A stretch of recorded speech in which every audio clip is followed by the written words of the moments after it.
아멘.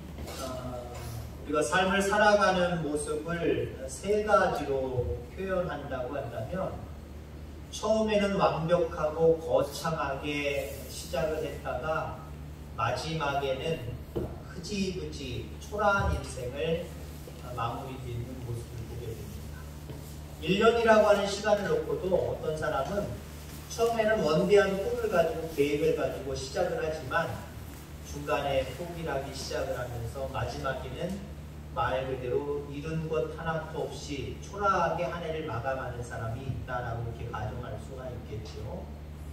또 어떤 사람은 처음에 시작할 때도 그냥 미직하게 그냥 시작을 했다가 중간도 그렇고 마지막 부분에도 뭘 이루었다라고 할 수 있는 일도 하나도 없이 말 그대로 또 미지근하게 한 해를 또 인생을 마치는 사람이 있을 수도 있습니다.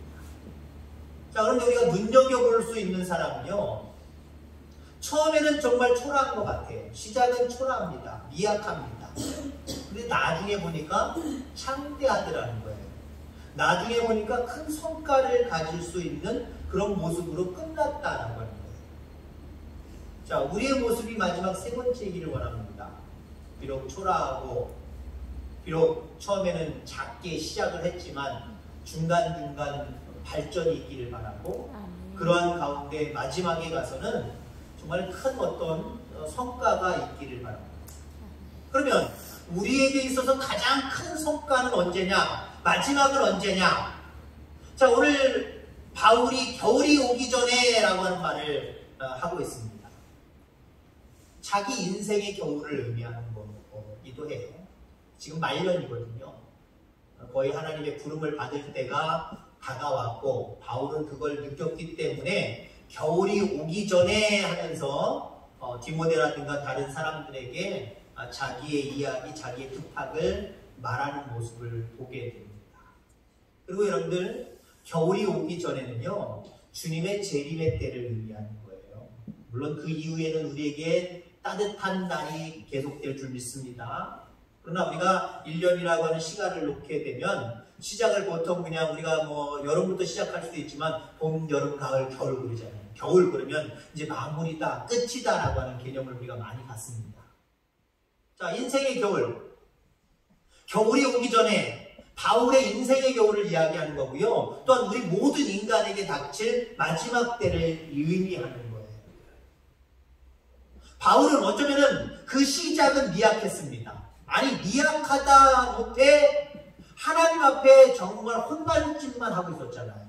하나님을 믿노라 하면서도 오히려 자기의 어떤 권력, 신분, 자기가 가지고 있는 모든 것들을 통해서 하나님께 영광을 올리는 모습으로 시작을 해야 되고 살아가야 되는데, 좋은 지식을 갖고 학식을 갖고 좋은 어떤 배경을 가지고 있음에도 불구하고 하나님이 바라보실 때는 왜 저 인간 왜 저래? 왜 저렇게 살아?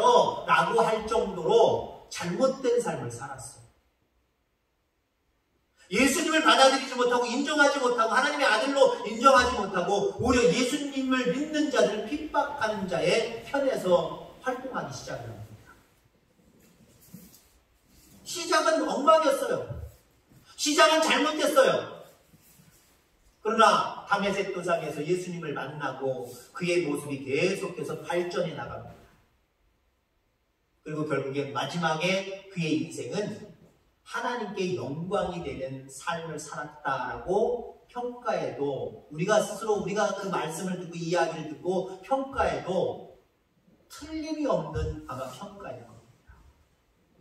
그리고 바울은 오늘 본문 속에 말씀하면서 마지막에 뭐라고 얘기를 하고 있습니까? 주께서 나를 모든 악한 일에서 건져내시고 또 그의 천국에 들어가도록 구원하시리니 그에게 영광이 세세 무궁토록 있을지어다.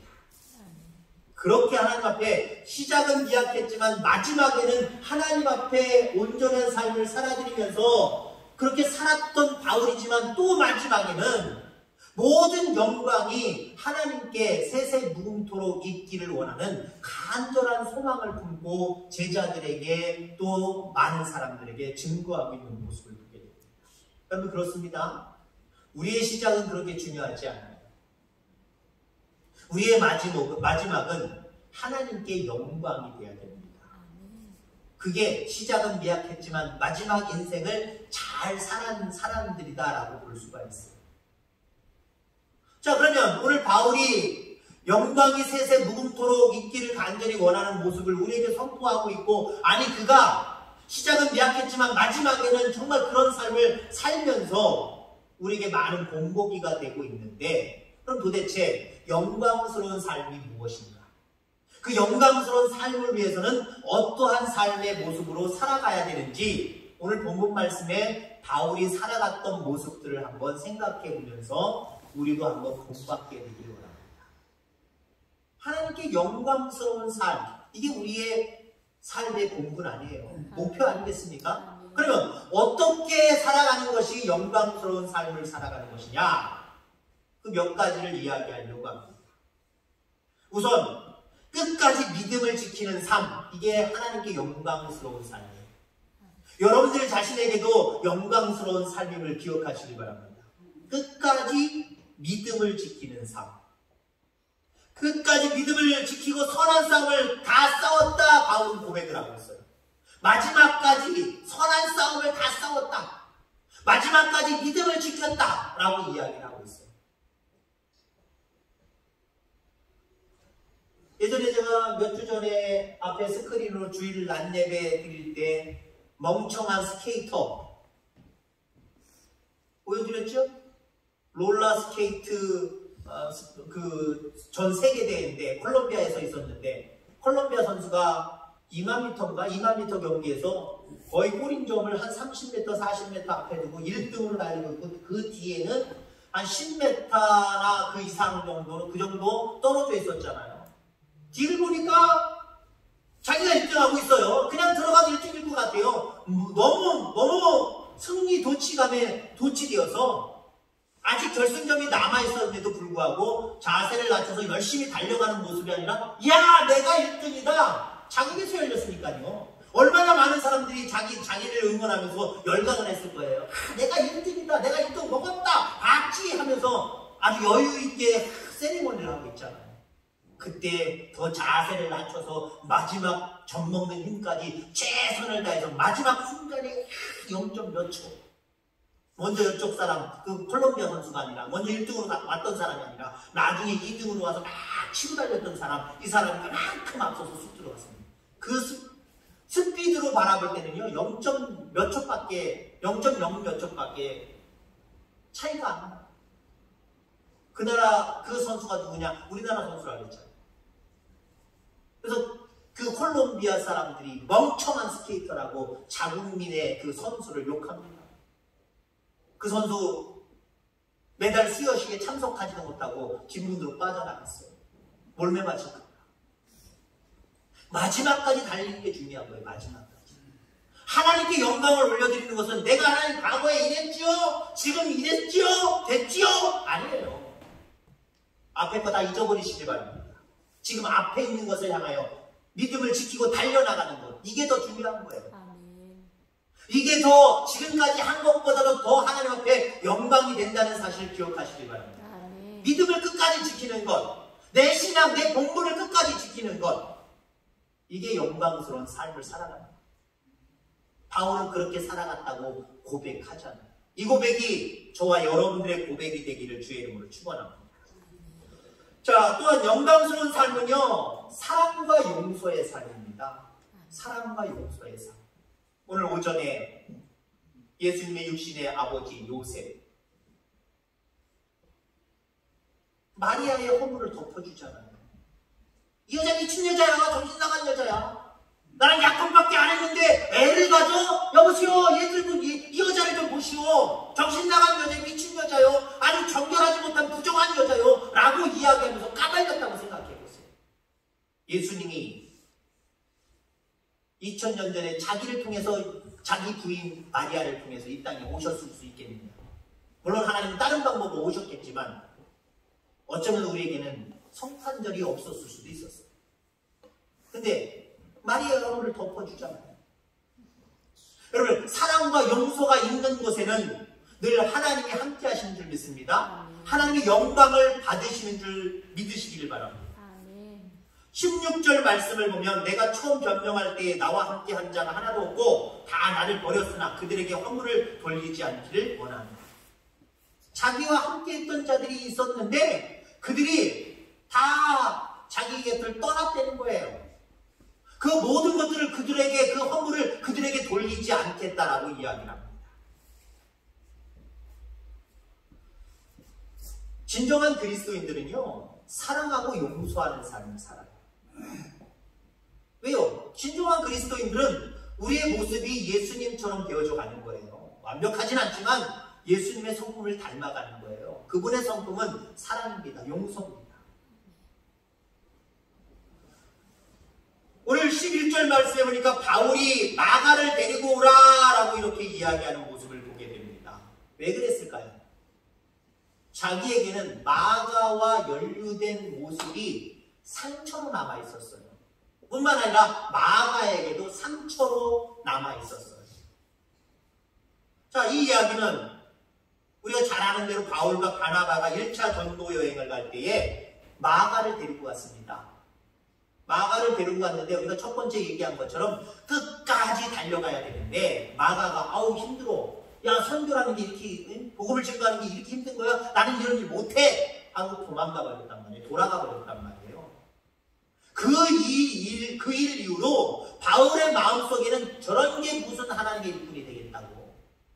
그래서 하나님의 일꾼이 아니다라고 못 박아버리는 그런 정죄의 마음이 바울에게 있었습니다.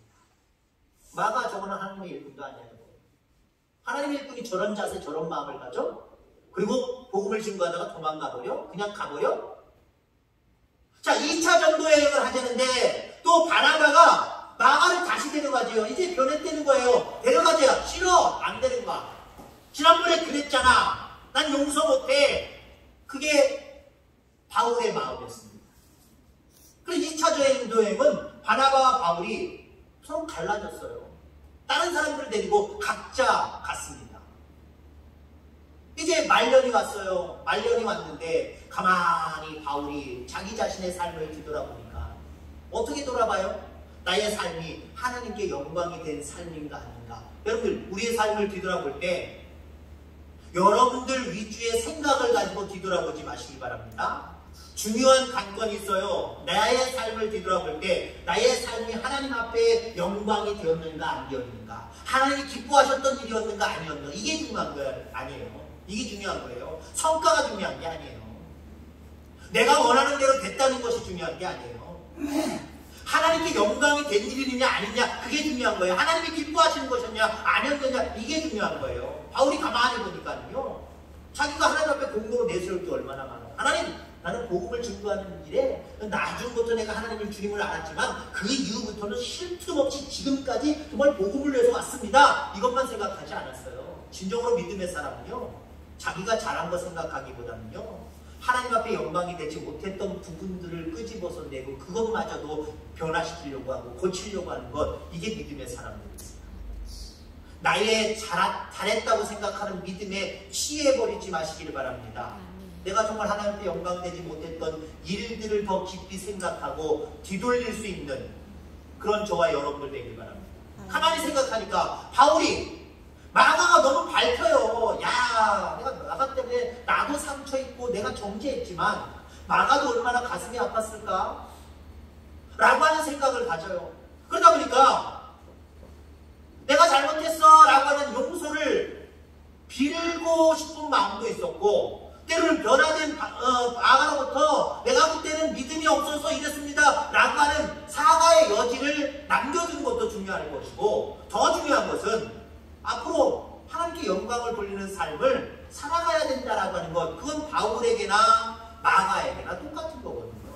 그런 기회를 삼고자 했던 거예요. 자, 그래서 사랑과 용서가 바울에게 있었다라는 거죠. 여러분, 그렇습니다. 하나님의 영광을 받으시는 우리의 삶은요, 사랑하고 용서하는 삶을 살 때 가능합니다. 늘 사랑하며 또 용서하는 삶을 살아가는 저와 여러분들 되기를 주의 이름으로 축원합니다. 그 다음에 또 마지막으로 영광스러운 삶은 어떤 삶이냐? 모든 것들이 다 하나님의 은혜라고 고백하며 살아가는 게, 그게 영광스러운 거예요. 것들이 다 하나님의 은혜야. 오늘 간단하잖아요. 그 수상하는 사람들, 아까 오전에 제가 그런 말씀드리고 보지는 못했지만 옛날에 본 걸로 기억을 하면 그 어떤 연기 대상이라든가 연예 대상이라든가 이런 데 보면 수상한 사람들이 나와가지고 어떨 때 그 보기도 싫어요. 왜? 수상 소감이 대부분 다 특이한 경우도 있고 감동 주는 경우도 있지만 정말 식상한 것들 많잖아요.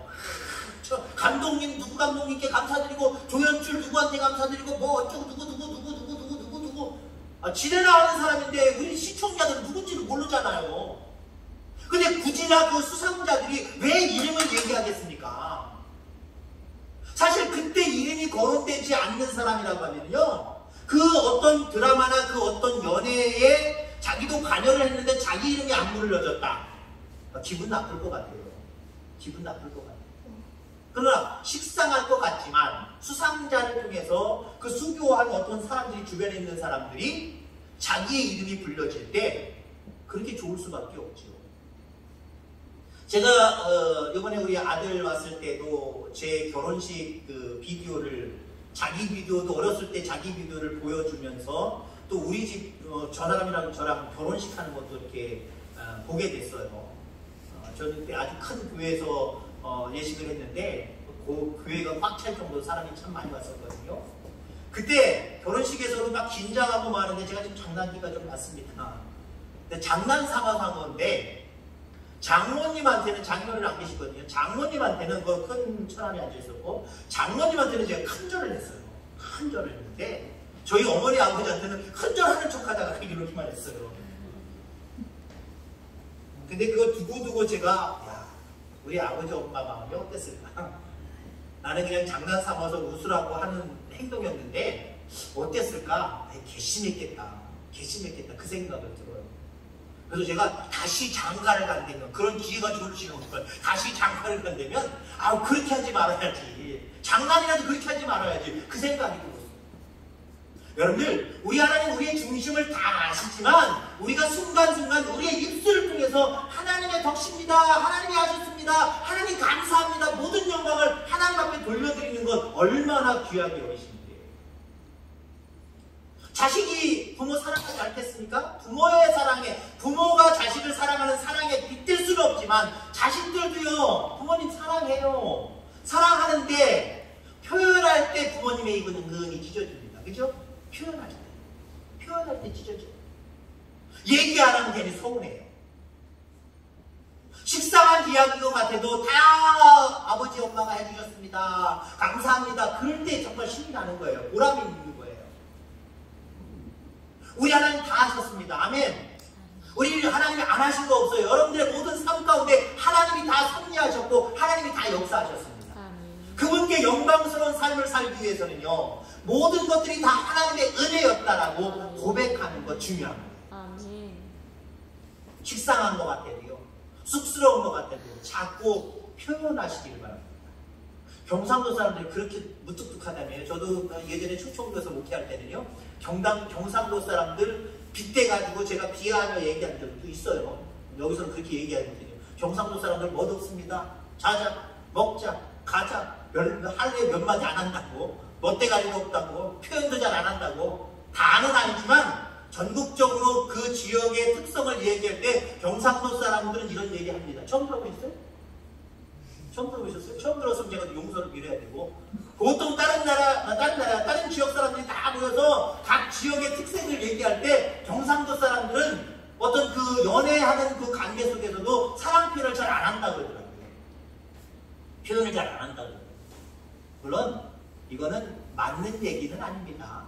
맞는 얘기는 아니지만 그런 얘기들을 해요. 여러분들, 믿음 안에서 경상도 사람은 되지 마시기 바랍니다. 믿음 안에서만. 여러분들의 본적 살고 있는 그 적은 경상북도를 떠날 수 없고 영원히 여기서 살 수도 있지만, 여러분들 믿음으로는 표현하지 않는 사람이 되지 말라는 거예요. 하나님 표현하기를 원하세요. 표현하기를 원하세요. 내가 네 마음 안다, 가만히 있어도 된다, 말 안 하지 않아도 된다, 그렇게 말씀 안 하실 것 같아요. 우리 하나님은 내가 베푼 대로 네가 좀 표현해 줬으면 좋겠다 라고 말씀하실 것 같아요. 오히려 더 성서적으로 그게 더 가까울 것 같아요. 여러분, 바울은 모든 것들이 다 하나님의 은혜였다라고 이야기를 합니다. 산속을 통과하며 깊은 물속을 통과하며 수많은 고초를 겪은 것도 악한 사람을 만난 것도 다 하나님의 은혜다라고 이야기해요. 우리가 생각지도 않은 것까지도 다 하나님의 영광이래요. 우리 뭐좀 믿노라 하면서도요, 내가 원하는 좋은 환경을 만나면 하나님 감사합니다, 하나님이 다 하셨습니다 라고 이렇게 이야기하나요? 그런 얘기는 잘 안 하는 경우들이 있고요. 반면에 내가 원하지 않는 삶을 내가 경험하게 되면, 그 일들이 내 앞에 놓이게 되면 하나님 원망하고 불평하는 일들이 더 잦진 않습니까? 근데 바울은요, 감사할 수 있는 일도 감사할 수 있지만 도대체 복음을 증거하는 나에게 이런 일이 생겨 라고 하는 그런 상황이 벌어져도 이것도 하나님의 은혜입니다 라고 고백했다는 거예요. 이것도 하나님의 은혜입니다 라고 고백했다는 거예요. 여러분, 하나님은요, 자녀된 우리들을 멸망으로 절대로 인도해 가시지 않습니다. 고통당하고 끝나는 것으로, 영원한 지옥 형벌로 그냥 마지막에 그렇게 내버려 두시지 않습니다. 하나님은 반드시 이 땅에서 우리 자녀들이 잘 되기를 간절히 소망하시고요, 영원한 생명의 나라에서 영원한 생명을 누리기를 간절히 소망하시고 그렇게 인도해 가십니다. 그 과정을 우리가 판단하지 말라는 거예요. 만약에 요셉이 형들의 미움을 사서 애굽으로 가는 상인에게 팔리지 않았다고 한다면, 보디발의 집에 들어가지 않았다고 한다면, 그 보디발의 아내로부터 누명을 받아서 강간범으로 감옥에 들어가지 않았다고 한다면 우리가 생각하는 그 요셉이 있을 수 있을까요? 애굽의 총리가 되고 형들을 용서해서 결국은 12족속을 이루는 큰 민족으로 부흥하고 발전해가는 그런 야곱의 후손들을 바라볼 수가 있었을까요? 그렇지 못했을 거예요. 요셉은 불평불만 하나도 하지 않았어요. 물론 겉으로 하나님의 섭리입니다, 하나님의 역사입니다 라고 하는 표현이 성경에는 기록되어 있지 않지만 그의 행실을 가만히 두고 바라보면 적어도 불평불만하지 아니하였고요, 이것도 다 하나님의 뜻이 있겠지라고 바라보고 그 속에서 인내하는 모습으로 요셉이 살았던 모습을 보게 됩니다. 그렇습니다. 하나님께 영광이 되어지는 삶은요, 영광스러운 삶은요, 모든 걸 하나님과 연결시키는 거예요. 하나님이 하셨다고, 하나님이 지금 이끌어가고 계시다고. 그것이 골짜기라도, 그것이 어둠이라도, 그것이 숲속이라고 하도 딱 이 고난과 고통과 아픔과 내가 원하지 않는 상황들을 표현하는 거거든요. 그런 상황이라고 할지라도 하나님이 지금 여러분들을 이끌어 가십니다. 그걸 인정하고 그 속에서 하나님이 하신 일들을 바라보면요, 나의 삶을 통해서 되어지는 일들을 통해서 하나님께 영광이 갈 수밖에 없어요. 하나님께 영광을 돌릴 수밖에 없어요. 여러분들의 삶이 하나님 앞에 영광이 되어지는 삶이 되길 바랍니다. 우리는 그 목적을 두고 이 땅에 존재하는 존재들이기 때문에 그 어떤 목적을 이루는 것보다 하나님께 영광스러운 삶을 살아가는 것이 가장 큰 소중한 여러분들의 삶의 목표입니다. 이 목표를 끝까지 마지막까지 도전하고 또 이루어낼 수 있는 저와 여러분들 다 되기를 주의 이름으로 축원합니다. 하나님 아버지 감사합니다.